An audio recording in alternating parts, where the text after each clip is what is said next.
powerful music. Fired up. Yeah, exactly. Well, today the madness continues as the Sweet 16 round of the NCAA men's basketball tournament begins on CBS. These are the lucky teams playing in the next round of March Madness. The first game is tonight, and it's 7-seed Nevada versus 11-seed Loyola Chicago. It's already been a season filled with upsets, but by this weekend, we will be one step closer to a champ.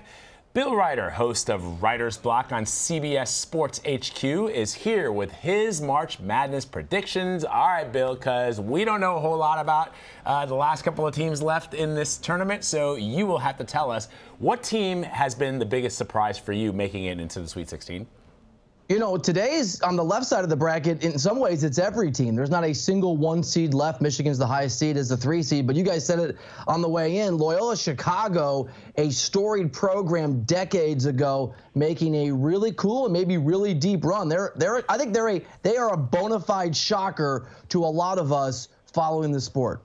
So what about upsets? Can you predict any upsets going into this round?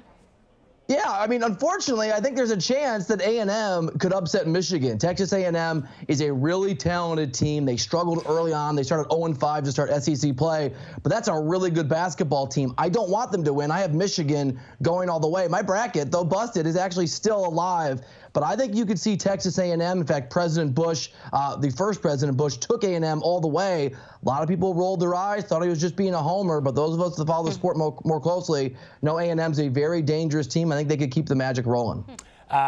So one game tonight is Loyola Chicago versus Nevada. Who do you think will keep their Cinderella story alive? Yeah, this is a great matchup because whoever wins, it's going to be a pretty special run. Loyola Chicago, it turns out, is they're a great basketball team, and I'm not taking anything away from Nevada. They're also very talented, but as I talk to coaches around the country like Frank Martin and Brad Underwood, Conzo Martin in my alma mater, Missouri, to a man, they tell you Loyola Chicago, when you look at the tape, they play big boy basketball. They are incredibly talented. They belong in the conversation with all these teams that are playing today. I think Loyola Chicago and the Windy City keep the good times rolling. Okay, what about Gonzaga, though? They're the only team that were in the Final Four last year. They're actually in the Sweet 16 this year. Got a pretty long winning streak so far. So what do you say? Will they be able to keep that streak going? Yeah, I had them out in the first round, so what do I know? It's amazing what Mark Few, the head coach, has done there over the last 25 years. He really has taken a team at the bottom of the barrel in college basketball and made it a perennial powerhouse. And as good as Florida State is, and they've had a nice run, they are not nearly as talented and, frankly, not nearly as well coached as the Zags. I do think, again, to the detriment of my bracket and many of our brackets, that the Zags continue to keep playing the level of basketball we've come to expect, and I think they certainly win this game tonight. So what other predictions do you have for us going into this weekend? All right, so I'm gonna go. The upsets continue. Loyola Chicago gets the win. A&M gets the win against Michigan, even though I need Michigan. The one team that I think keeps it rolling in terms of who's supposed to win is this Kentucky team. Cal might be his best coaching performance yet at Kentucky. Those early season struggles, but they are young. They are talented. I think they beat this K-State team. So I think there's some upsets, but Kentucky and all those future NBA players keep it going. All right, that's good. Believe it or not, even though I don't know anything about this, I filled out a bracket, and I'm still alive to a certain degree. I picked Nova. Nova's the only one that's still alive, Villanova. So Nova. Is that good, Bill?